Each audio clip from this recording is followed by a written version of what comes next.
Flying Pig Marathon is months away, but I'm gonna tell you right now, runners, they are training and they're doing it today. They're out today getting ready for race day. And this morning, Executive Director of the Flying Pig, Iris Simpson-Bush, joins us in studio to talk about what that training looks like and to tell us about how there's still time to get ready for race day. And, you know, we were talking about it, the kind of dedication that it takes to go out there, especially if it's the first time you're going to try to do a full marathon. I remember the first time you're going to do a half marathon. Right. You got to get out there. You got to start logging miles. Absolutely, absolutely, Bob. You know, all the training programs have kicked off. Yeah. They are in full force.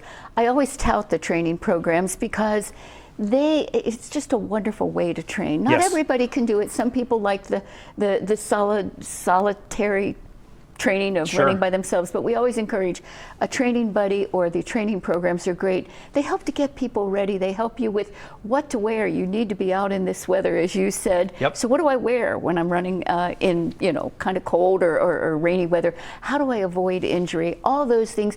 But just as importantly, it adds a level of accountability and camaraderie. It's the commitment. It makes you stay committed to the process. I was telling you, I ran with my brothers, you know, in the past. So you had a built-in training. And so because I didn't run, my brothers were just going to ridicule me all day. So that was sort of nice to have them pushing me along.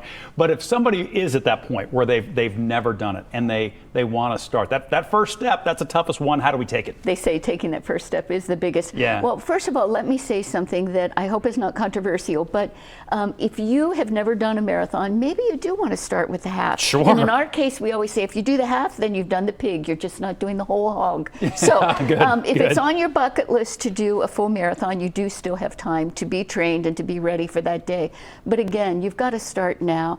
Putting in the miles. You know, we celebrate crossing that finish line. That's the culmination. But the real effort is in those hundreds of miles, those months, as you well know, putting in all kinds of weather, navigating all the things life throws at you to stay true to your training. So this is the time when we really emphasize the importance of the training so that you can have the best experience on race day. You're the only one who can take those steps and get you across that finish line. Part of the gratification of our job, and there's a whole team who will make themselves available if you have questions, if there are things we can do to help.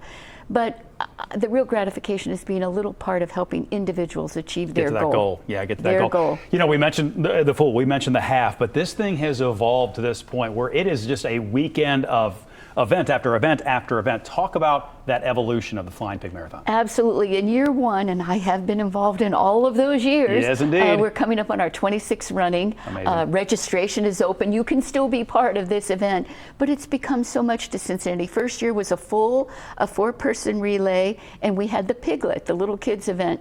We now have, as I'll start from the bottom up, the Piglet.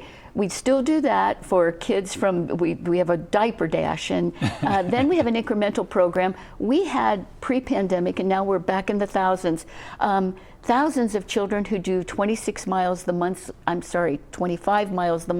leading up and do their 26-mile race week, and they finish under the same finish the marathoners use. Yeah. We have a 5K, a 10K. We have a program for people with special needs, big abilities, will touch your heart. People want to run with their dogs. You can't in a marathon, but we do a flying fur so that families register to run with one dog. It's really very cute. And then, of course, we have the full, the half, and the 4-person relay on Sunday. We are in the top 15 running festivals in the country, outperform our market size. The Pig has national recognition, in fact, international, all 50 states. Our 25th running, we had 31 foreign countries represented. It's become an icon in Cincinnati. And whether you run, volunteer, by all means, we can use volunteers. It takes almost 10,000 people. I was going to say, like so many things with Cincinnati, we always are hitting above our weight. It's just it's sort of what we do, all in. And whether you're ready to just dip your toe in maybe the 5K or you want to do the whole thing, we're going to help you do that. Put the Flying Pig on your calendar, May 3rd. We'll have a link where you can sign up for all kinds of things and find the help you need, local12.com. Iris, it's wonderful to see you as always. I always love, and you know I love talking about the pig. I know you do, and I'm sure we'll talk to you again as we get a little further into the training. You can always find our stories here on YouTube, but go ahead and click subscribe to get notifications and stay in the know.